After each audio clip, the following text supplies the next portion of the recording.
it's always a little bit nerve-wracking when you are trying to draw something and there's somebody in the room who's an expert on that particular subject, particularly horses. Whenever I try to draw horses, um, I have friends who own horses and possibly who paint pictures of horses, and they're much better at it than I am, and they've always got things to say about whether or not I'm doing that right. So um, today we're going to draw a Bengal tiger, and presumably, hopefully, we have a young lady who's already with us or is going to join us soon, who is an expert on Bengal tigers, and so I'll probably get it all wrong. I apologize ahead of time. I'm doing my best. I'm going to go ahead and get started, and we'll just have to see what happens. We'll have to see. I don't really have a formula for drawing animals. If I was drawing a person, I tend to just kind of like make an oval. I could do that here too, but uh, so much of an animal's face is underneath a layer of fur that kind of changes the whole shape of their head. And it's always a question of, do you draw the bone structure underneath, or do you just go ahead and draw the shape of all that hair, because it definitely uh, defines the shape of that animal. I don't have an answer for you. Not being an expert, this is how I'm going to approach it today. I'm just going to go ahead and start where the eyes are. I'm going to measure. I've got a picture here. I'm going to kind of measure the distance between the eyes from there to there, and then go that same distance down here, and then in this case, let's see, it's a little bit longer than that distance to the top of his nose, but not much longer. I thought it was longer, so I'm glad I measured. um, and then when you're asking yourself how wide is the nose, you want to take something, you take a pencil or something, you line it up with like where you can see the edge of a person's nose and say, okay, where does it line up with the edge of their eye, or where does it line up with some other thing in the room? If you're looking from a photograph, where does that eye line up with the edge of that drawing board behind me, or something like that? And so that helps you measure. If I'm drawing this guy that you see on your screen, um, his head's tilted, so his eyes aren't level. So you want to do things that measure uh, the angle of those eyes and stuff like that. So this guy here, this little tiger. Hi, Sissy. Thanks for coming. This little tiger, he's looking straight at us, and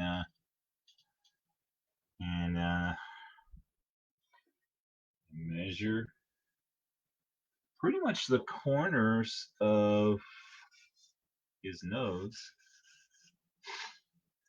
line up with the corners of the eyes. Come straight down. And again, I kind of would have said no. I kind of would have said it's not that big, but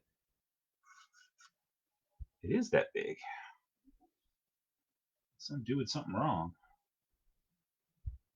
It's pretty much that big. So, got to do it. Got to trust what you're looking at. An animal like this, he needs to have a fairly big nose. He relies on his nose for a lot more than we do.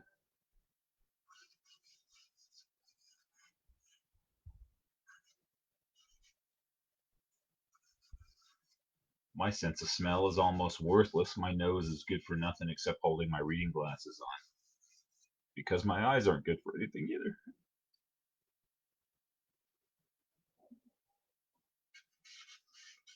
The other side of his eye, straight down,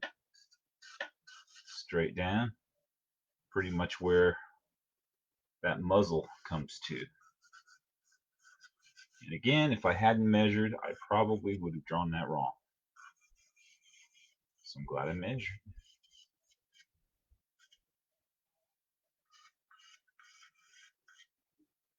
That comes up to the top of the nose, There's sort of a angle right there. You get sort of a triangular shape right there and there.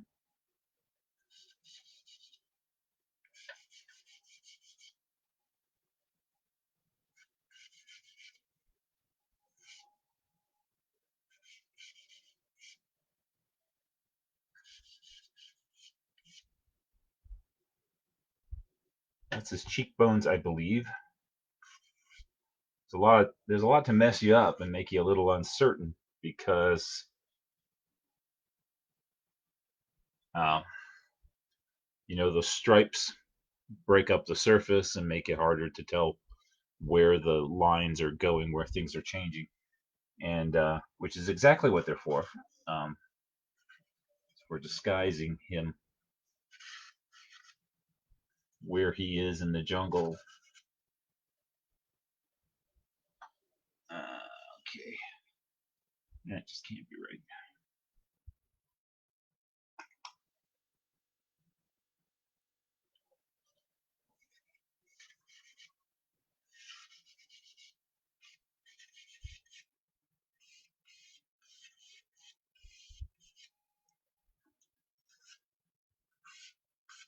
And also all that long fur that messes you up too.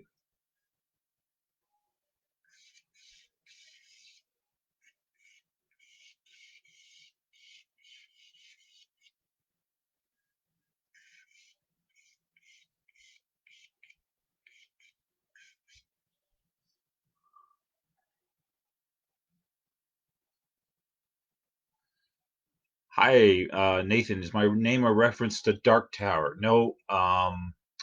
Uh, little Stevie Spielberg was still in elementary school when I was named Gilead.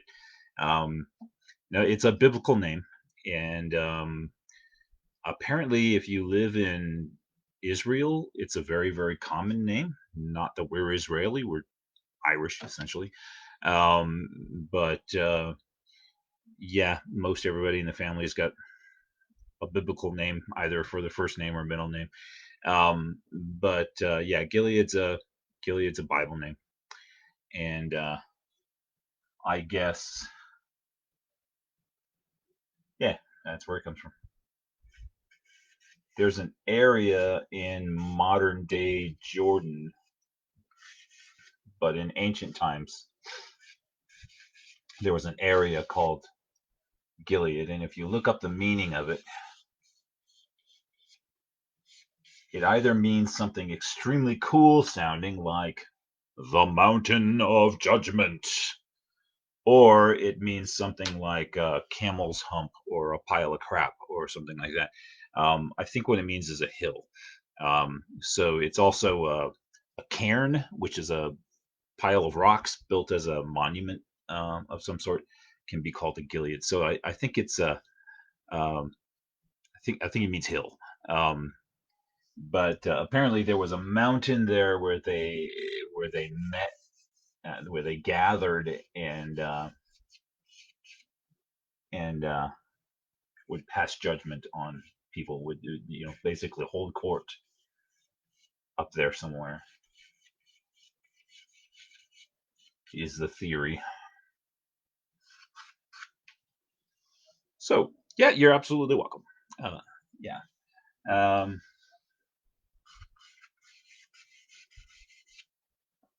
yeah, variant spellings, Gilead, Galad, things like that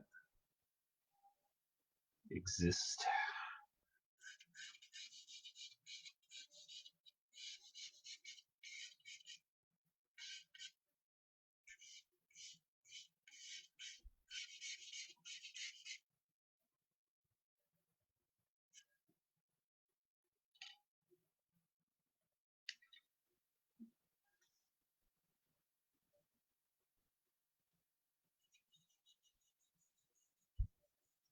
That was all done in vine charcoal.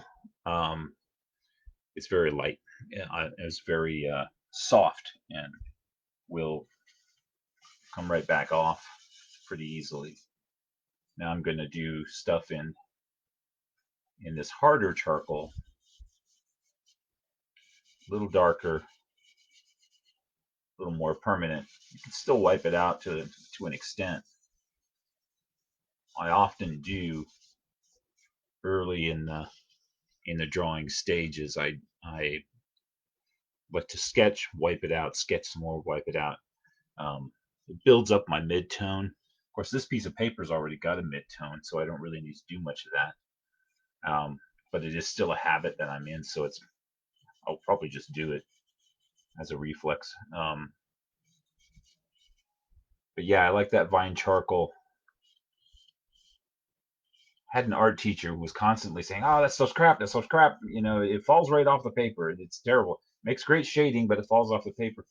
And it's just another example of how two people can say the opposite thing and both be right. Because I think it's wonderful stuff, and it is wonderful stuff, and he thinks it's horrible, and it is horrible because he's thinking of it as a final touch on a drawing, to do subtle, careful shading, and then it's so soft that it's going to fall back off, and so he thinks it's a terrible medium, and you know, I don't use it that way at all. So for what I do, it's perfect.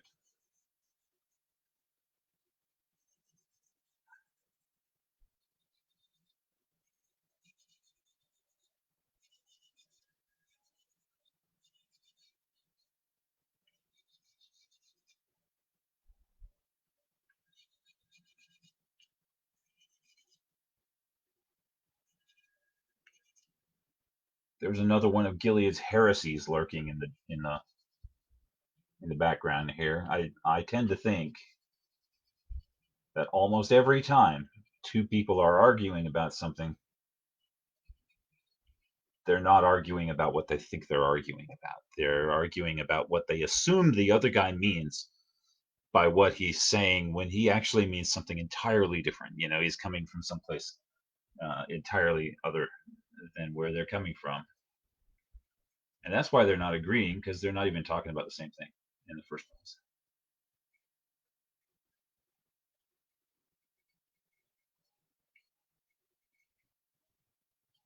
And that's true most of the time, except when we're talking about politics. And when we're talking about politics, it's pretty much true all the time. I think most political arguments I've ever gotten in,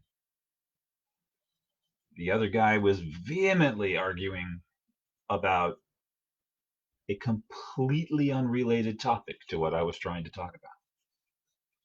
Not even in the same world at all.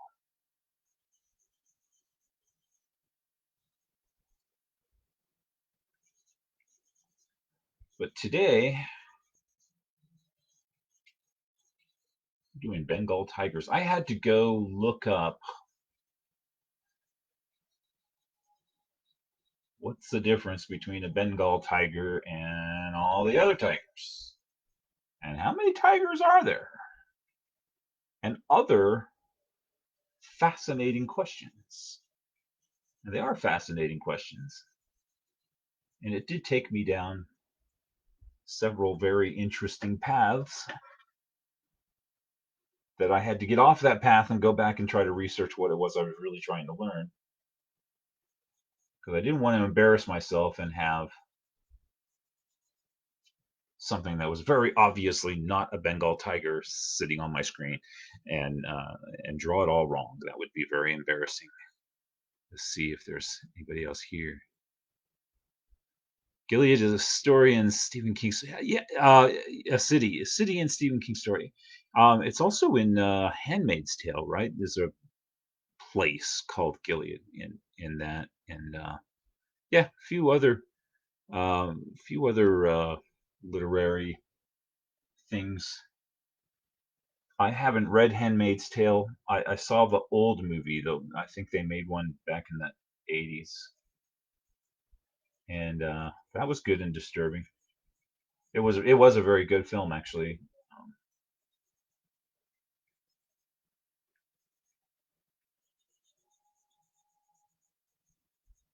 and I haven't read the uh, Gunslinger series. It's one of those sets of books that I look at and I go, I should probably read that. So many people talk about that. I should probably read it. And I go, like, how many books are they're all about 6 inches thick, and there's like 18 of them. I don't know. I don't know if I want to do that. I've got a short attention span.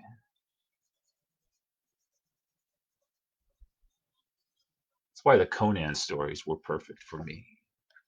They're little uh, short stories in the pulps, you know.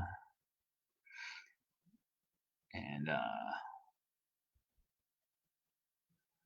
oh, so it's what America became in The Handmaid's Tale. Okay.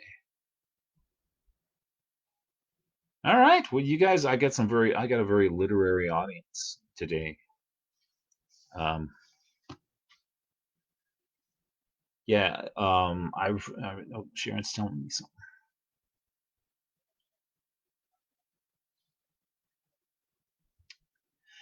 Yeah, I imagine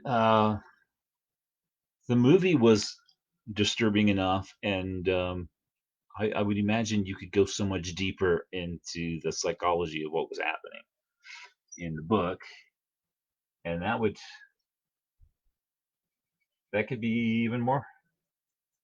That could get a little intense sometimes, which is good. It's a good thing when somebody can manage that. But sometimes you can't handle it. Sometimes you're like, I just need something a little lighter, like Calvin and Hobbes. It's my usual reading level. It's Calvin and Hobbes.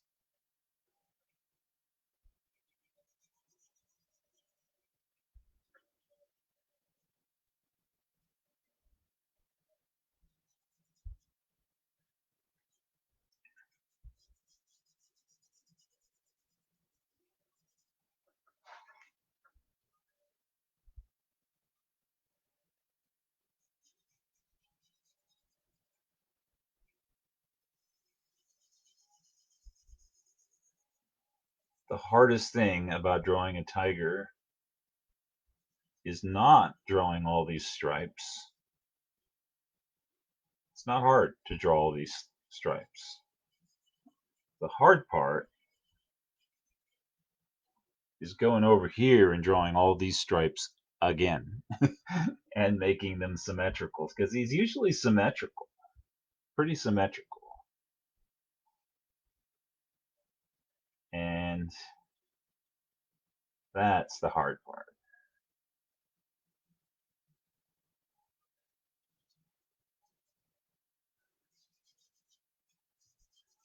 One of the fun facts I learned, tiger facts, all of their stripes are unique, unique as a thumbprint.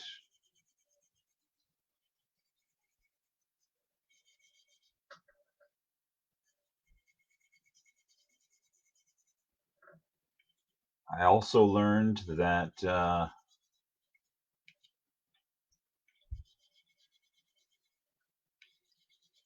when you get a close look at a tiger's teeth and say, oh, that's what a tiger's teeth look like, you never have that thought twice. Anybody who's ever had that thought had it only once.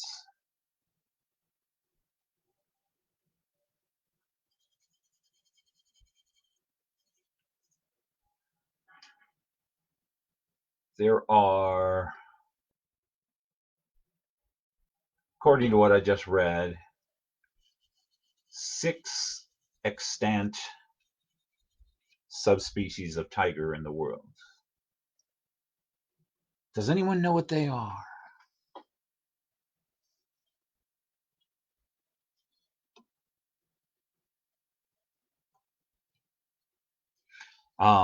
Existential dread in children. Are we talking Handmaid's Tale again, or Tigers, um, or Calvin and Hobbes,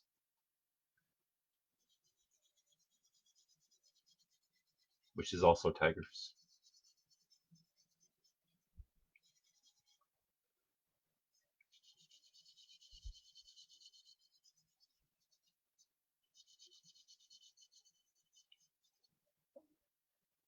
So there is this. There is the Bengal tiger. There is the Sumatran tiger, which is what we have at the Phoenix Zoo. I have lots of photos of that, but just in case this gal could tell that I was faking it, I decided not to fake it and go get a real Bengal tiger. So there's Bengals, there's Sumatrans, there's Siberians, which are bigger. Siberians have a lighter color. There are a bunch of white ones, but they're mostly orange like this, only they're not as orange. They're a lighter orange. And their stripes are like a chocolate brown. They're not black stripes. I just learned that today. And then there's two kinds of Chinese tiger. There's the Indo-Chinese tiger and the South Chinese tiger. And then there's a Malaysian tiger, which they didn't identify as a separate subspecies until just a couple of years ago. So depending on your source material, you're probably going to be told there's only 5 extant species, but there's actually 6. And then there were 3 more that have gone extinct in my lifetime, which I'll grant you still means it was 10,000 years ago. But in my lifetime, there were 3 other species. They were eaten by dinosaurs. That's why they're extinct.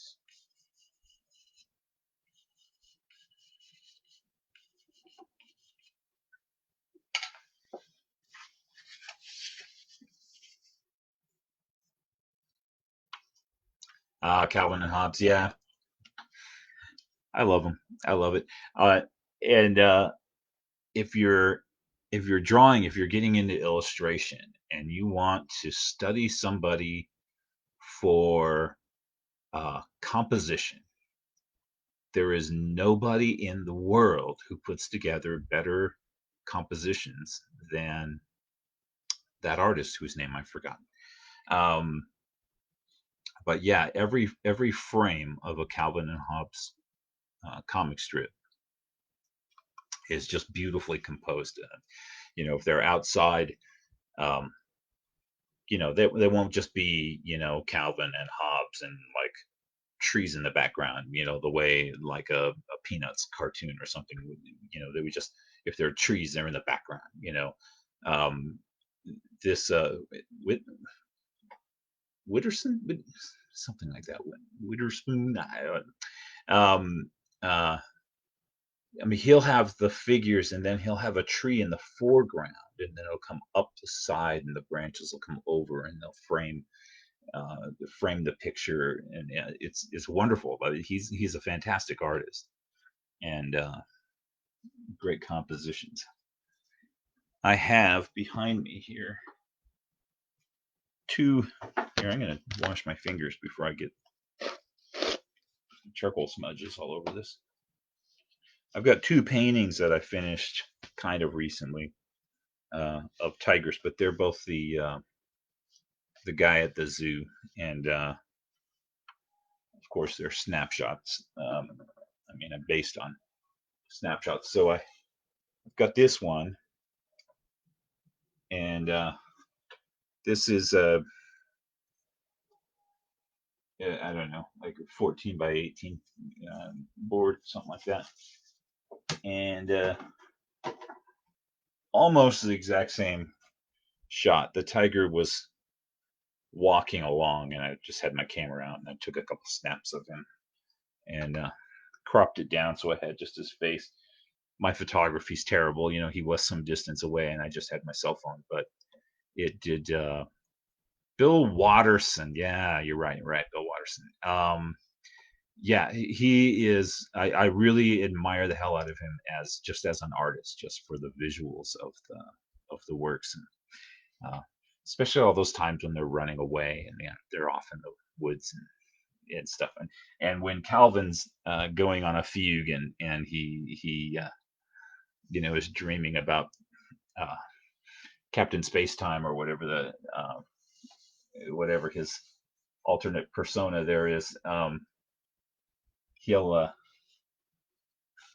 those those are just wonderful. Those scenes, just spaceships crashing into a planet. So it's just fantastic. Just fantastic.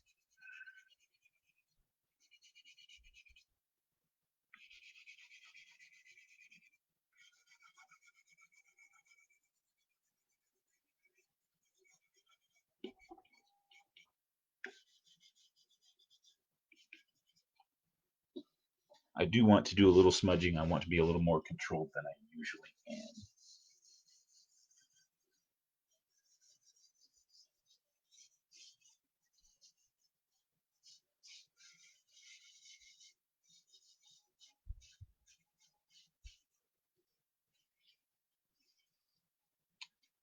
So yeah, I used a General's charcoal stick, which is fairly dark.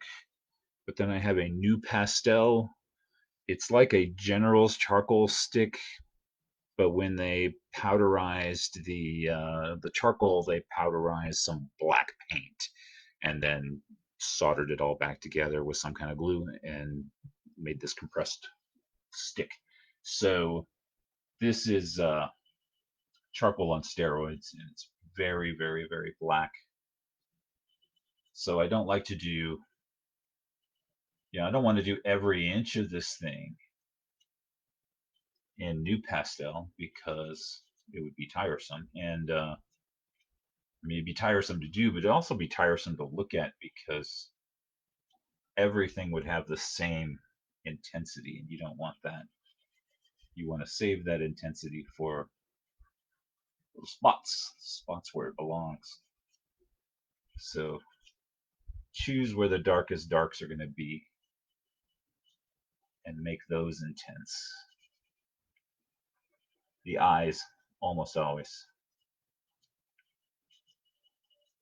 Even if it's not really true, I mean, if some critter had pale colored eyes and a really dark blotch over here, um, you don't want to do that. You want to lie a little bit and just make the eyes uh, more vivid, because that's going to hold your attention.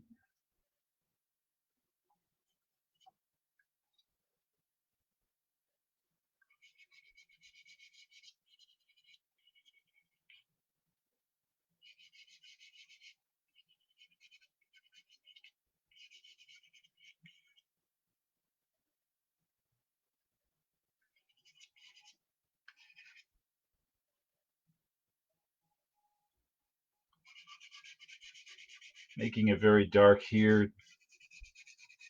kind of tells you that you're separating one object from another, but I don't want to do too much as I move away from the middle, because this should be less intense than this, and this down here should be less intense. So, I mean, if you were standing right there wrestling with the tiger, you might notice that his stripes have the same level of intensity everywhere, but you won't notice it for very long. Sharon, gotta go. Sorry, Sharon. Thanks for coming. It's nice when people just pop in. It's cool. And I've got this. This is new pastel as well, but it isn't quite a pure white. It's an off white. You know, very gently. This paper has some texture, more texture than the paper I usually use. So it's not behaving exactly with the way I'm accustomed to. I've got to kind of catch myself doing some of my usual moves and kind of go, oh, wait, this is different.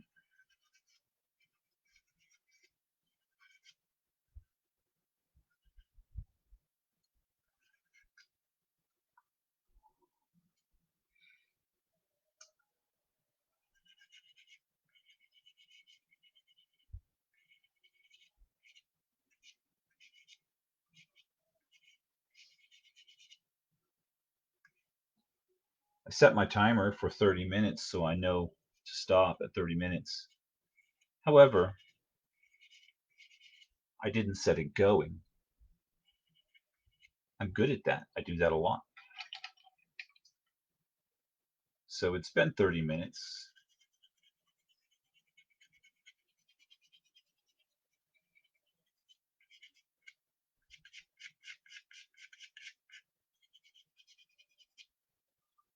So if you bail out now, you are excused. It won't count against your grade. Um, thank you for coming. I've got a lot more I've got to do. Don't know if I want to extend it to yet another video. Maybe I will.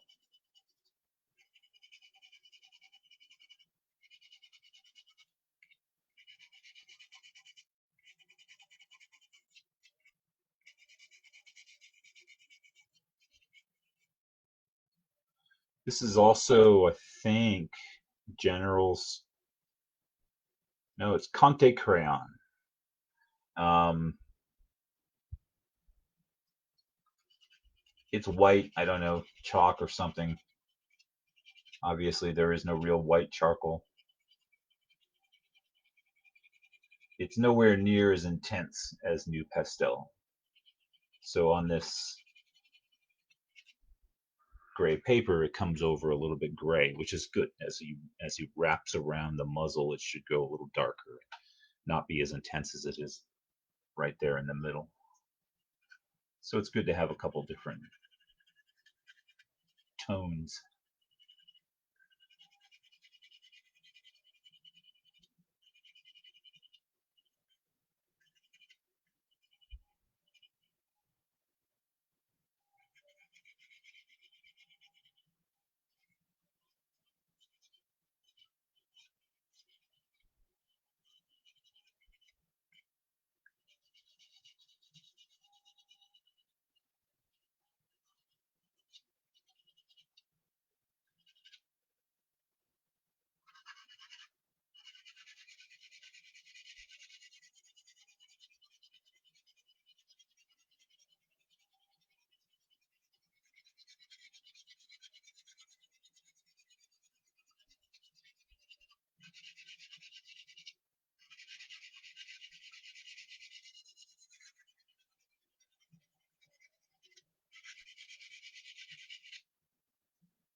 I want to let the color of the paper stand for the orange, I think. So I'm trying to just draw in the white.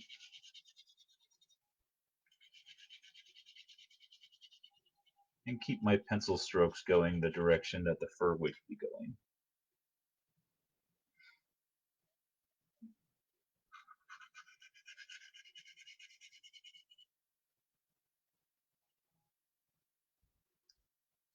A gorgeous tiger. Thank you, Sissy. Uh, David Scott, thanks. I'd like to see Tiger Part Two. All right, that's a vote, and I kind of want to do that. I've been asking myself as I sat here, do I want to just stay on camera and finish the whole thing, or kind of sort out my thoughts and go at it again? Yeah, yeah, I think I want to come back again and do it tomorrow. Um, Looking at it on the screen right in front of me, it looks all wrong, and it looks this looks too short. I measured, but I think that looks too short. So I wonder if there's a way that I can fix that. I might be able to fix that. So we'll come back tomorrow and we'll look at that. All right. So it's been 36 minutes. I'm going to go ahead and sign off. Thank you all for coming. It's been enjoyable to talk to some of you, and well, all of you that I talk to. I mean, it's enjoyable to talk to you. And all right. Hopefully, I'll see you tomorrow, 3 o'clock. See you.